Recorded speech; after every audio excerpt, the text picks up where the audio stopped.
Amen. Praise the name of the Lord. I'm really glad that we're here again this morning. We thank God for his mercy. We thank God for his grace that has kept us thus far.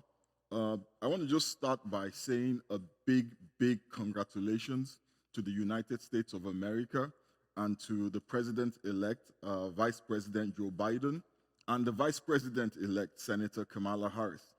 I want us to just pray for them, that the Almighty will use them as vehicles of his mercy and his grace, that their administration will usher in a season of prosperity, of peace, and progress for this country. Let us keep them in our prayers. Let us pray that the devil will not hijack this season of transition, but that all will work together for the good of this country. In mighty name of Jesus we pray. Amen. Last week, we started a sermon series on Thanksgiving, and I know that many of us, particularly after the success of this election, many of us, when we think about Thanksgiving, we're thinking about the family gatherings, the turkeys, the stuffing, watching the game. And I know that some folks already have their Thanksgiving lunch all planned out, and that's awesome, and that's okay. But the truth is that Thanksgiving is simply the expression of gratitude for something that was done for us or given to us. Sometimes we say thank you just to be polite, but true thanksgiving comes when we realize that we have received something that we did not earn or something that we did not deserve. The gratitude that we feel in our hearts is what we express in our thanksgiving. The psalmist says in Psalm 107, verses 1 to 7, "Oh, give thanks unto the Lord, for he is good, for his mercy endureth forever. Let the redeemed of the Lord say so, whom he hath redeemed from the hands of the enemy, and gathered them out of the lands, from the east and from the west, from the north and from the south. They wandered in the wilderness in a solitary way. They found no city to dwell in. Hungry and thirsty, their soul fainted in them. Then they cried unto the Lord, and in their trouble, and he delivered them out of their distresses. And he led them forth by the right way, that they might go to a city of habitation." The psalmist was encouraging the Israelites to demonstrate their gratitude to God because of what the Lord had done by giving thanks to the Lord. He was encouraging them to show gratitude to God because God had been good to them, because God had been merciful to them. In this scenario that we're reading, they had already received the blessing from God. They had already experienced the goodness of God. They had already experienced the mercy of God. So it was easy for them to thank God because they had received the blessing. It is easy to say thank you after you have received. But sometimes the Bible calls us to say thank you before we receive. Amen? And that's what I want to talk about this morning. By the way, the title of my sermon today is Perfecting Your Faith. Perfecting Your Faith. So Philippians chapter 4 and verse 6 says, "Do not be anxious about anything, but in every situation, by prayer and petition, with thanksgiving, present your requests to God."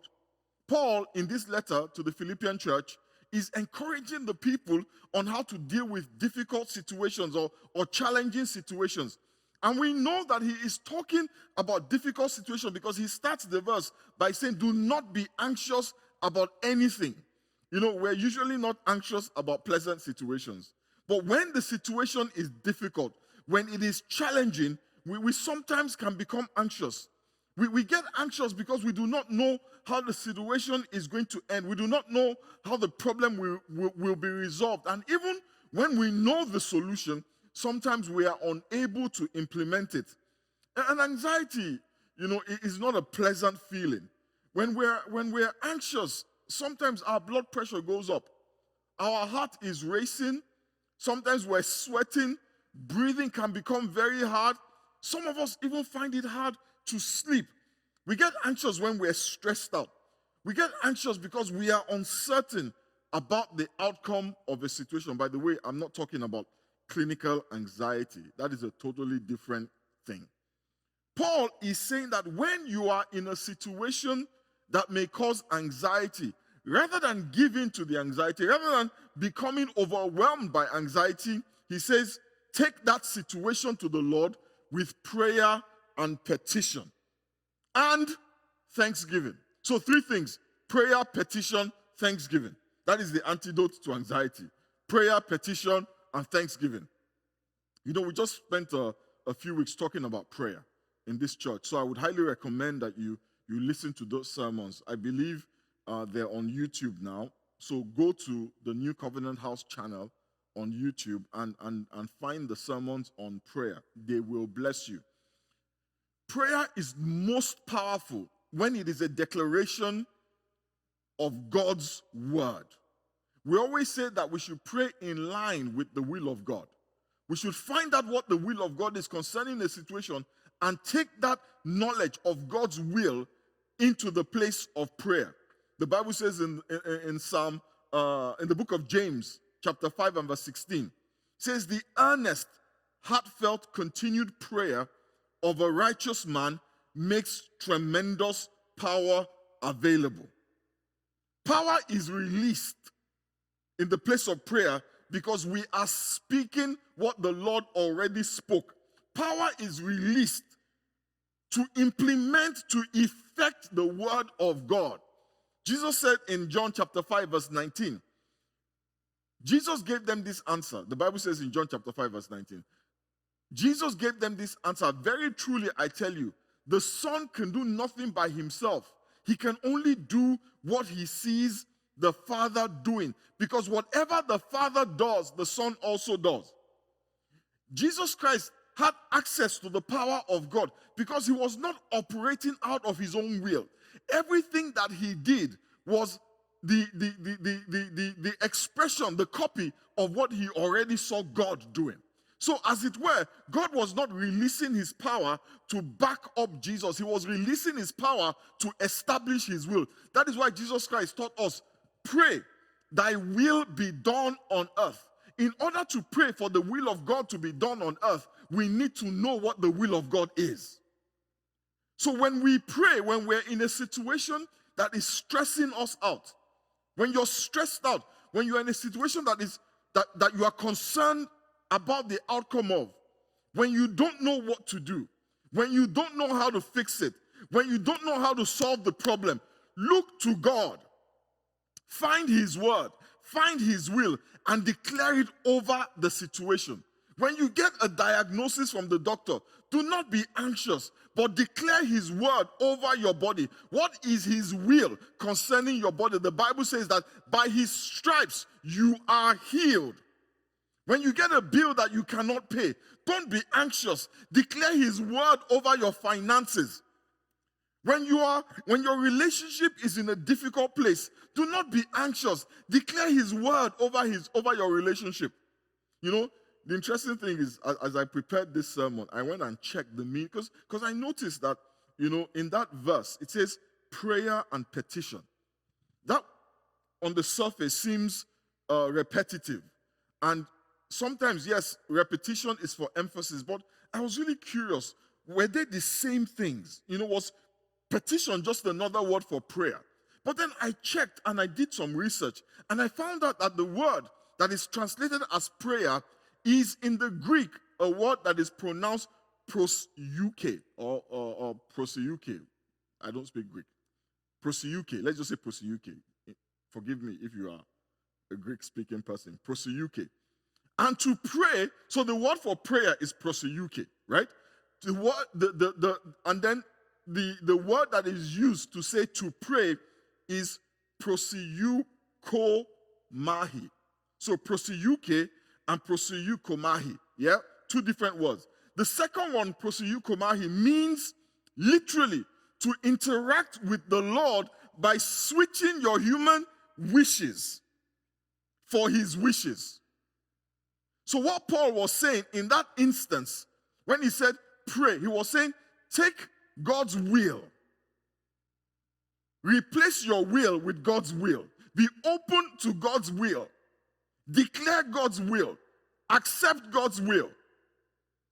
He said, with prayer and petition, not just prayer, not just replacing your will with God's will, but also with petition. And what does petition mean? A petition is simply a personal and specific request made to God. Yeah? So when Paul said prayer and petition, he was basically saying to us that when we are faced with a situation that has the potential to make us anxious, declare his word over the situation and tell God what you want out of the situation.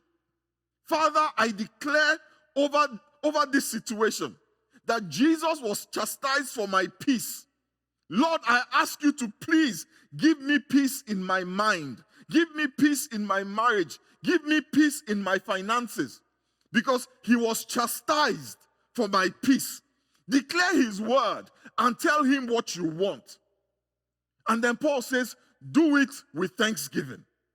Declare his word and tell him what you want with thanksgiving.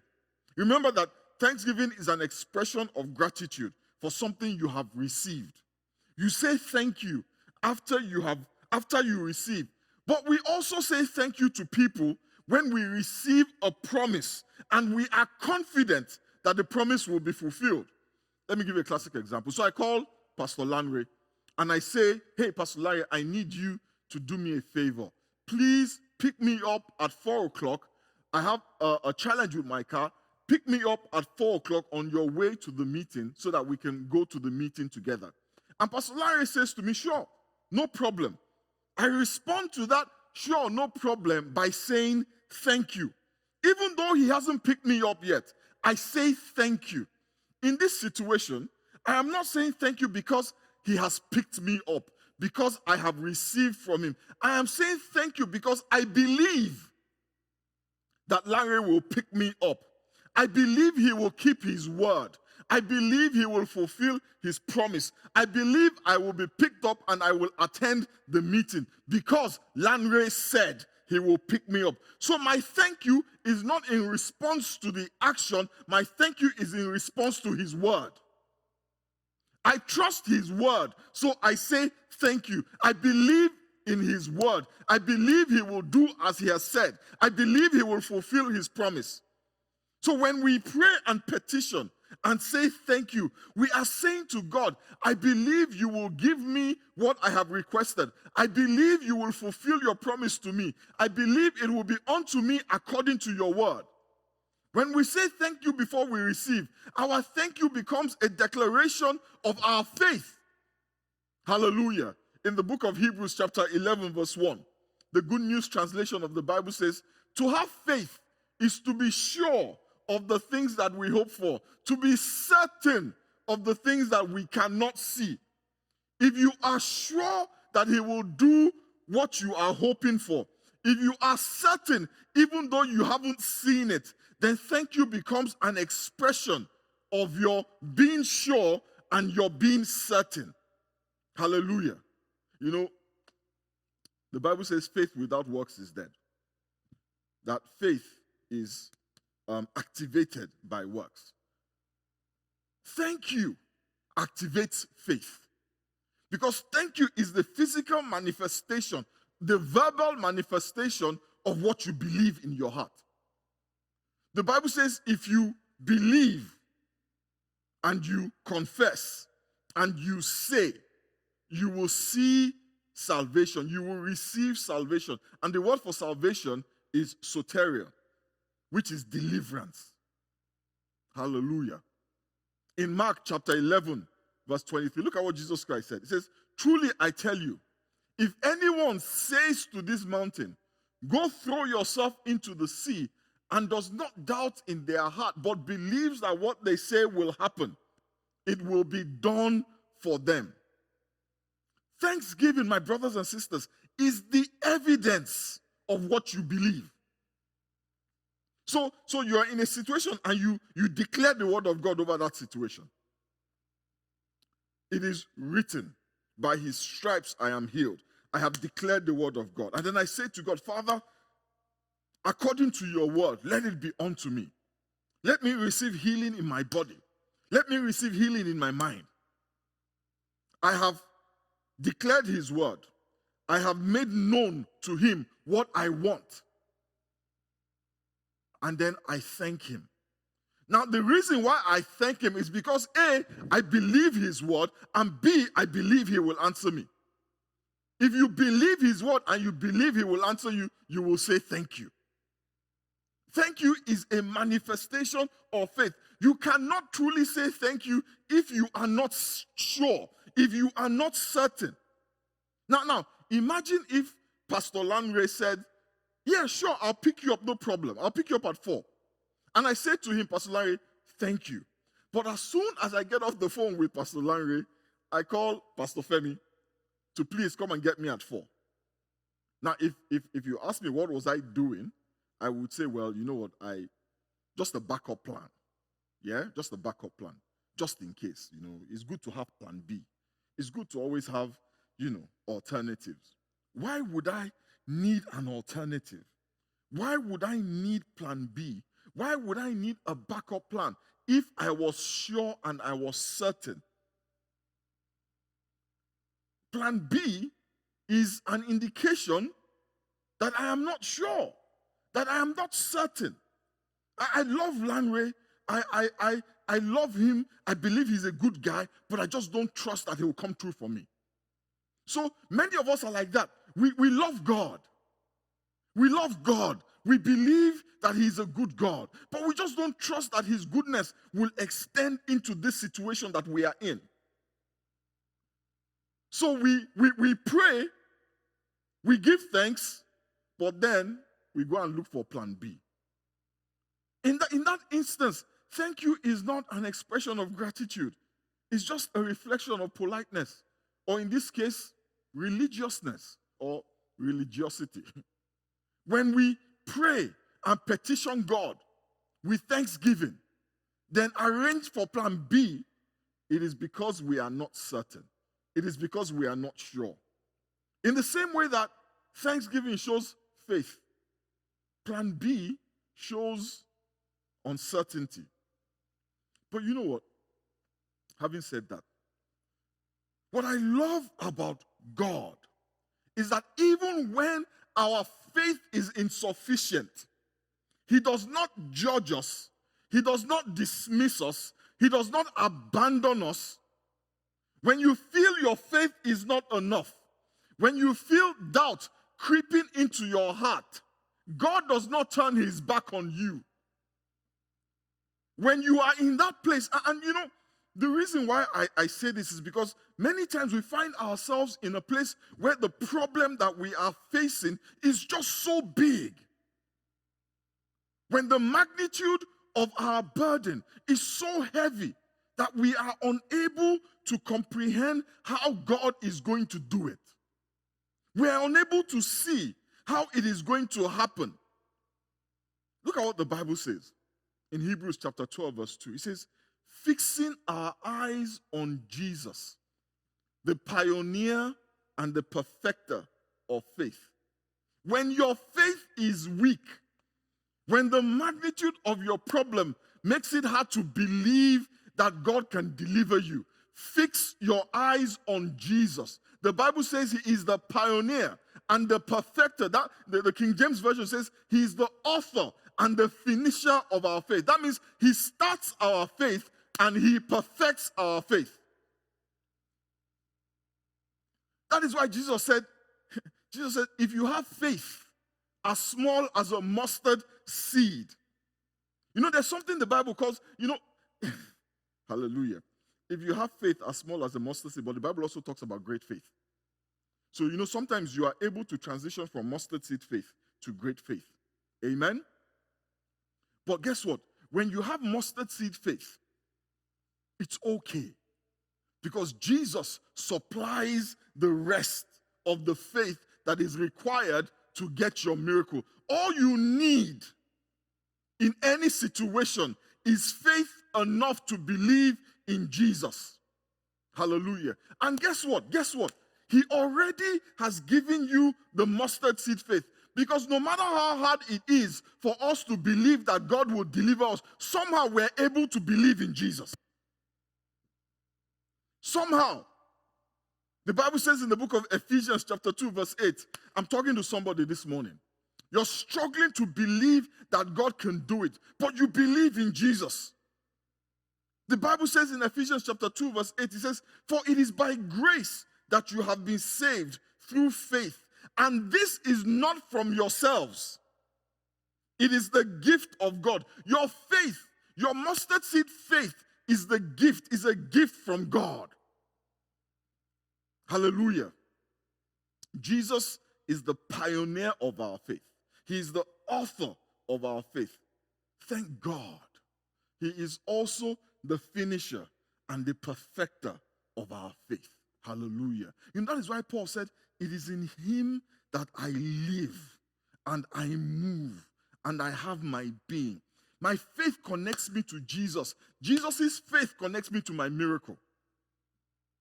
So I must, Jesus Christ said, "If you abide in me and my words, my promises abide in you, you will ask God for anything and he will do it for you." The reason why we ask God for anything and he does it is because we are in Christ. And our faith in Christ is what connects us to God. Hallelujah. If you understand that all you need is Jesus. All you need is Jesus. That is why he said, "I am the way, I am the truth, and I am the life. Nobody comes to God except through me." You cannot receive from God without Jesus. You cannot get to God without Jesus. Hallelujah. I'm so grateful to God for Jesus. I'm so thankful to God for Jesus because I know that because of Jesus, no matter how insufficient I am, God is my sufficiency. I recognize my insufficiency. And guess what? I am not overwhelmed by it because my confidence is not in myself. Hallelujah. Your confidence cannot be in you. It cannot be in your faith. It cannot be in your prayer life. It cannot be in your offering. It cannot be in your service. Your confidence must always be in Christ. He is the author and the finisher of our faith. This morning, I want us to just take a moment and just bow our heads and just speak to God. Thank you, Father, for Jesus. In this season of Thanksgiving, there's so many things we have to thank God for. Today, I am thankful for a new president, as I am sure so many of us are. I am thankful for the life in my limbs, for the breath in my lungs.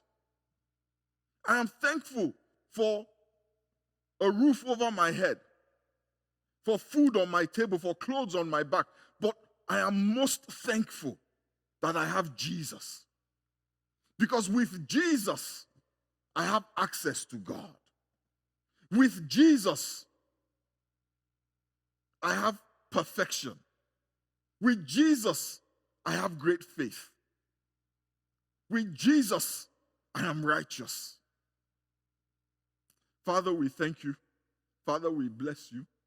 Father, this morning we thank you for Jesus. We thank you for Jesus. We thank you for Jesus, the author and the finisher of our faith, the pioneer and the perfecter of our faith. We bless your name and we give you praise.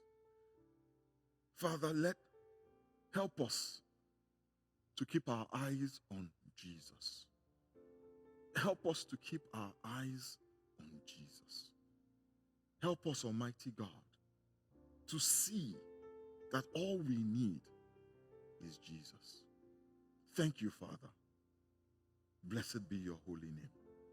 And if there's anybody who is watching us today who has never acknowledged Jesus as their Lord, as their Savior, who has never accepted that Jesus died for you, that his blood was shed for you, that his body was broken for you, that by his death he paid for all your sins. If you've never accepted that, then you are not in Christ. You may be in church You may be part of a church, but you are not in Christ. To be in Christ, you have to accept the sacrifice. So this morning, to accept the sacrifice, all you have to do is say, Father, I accept that Jesus died for me. I accept that his blood was shed to pay for my sins, that his life was taken instead of my life. I accept that he died for me. Thank you, Father. Thank you for washing away my sins with the blood of Jesus. Thank you, Father, for cleansing me with the blood of Jesus. Thank you, Father, for accepting me into your family, for bringing me under the cover of Christ. I bless you and I give you praise. In the mighty and precious name of Jesus, we have prayed. Amen. Hallelujah.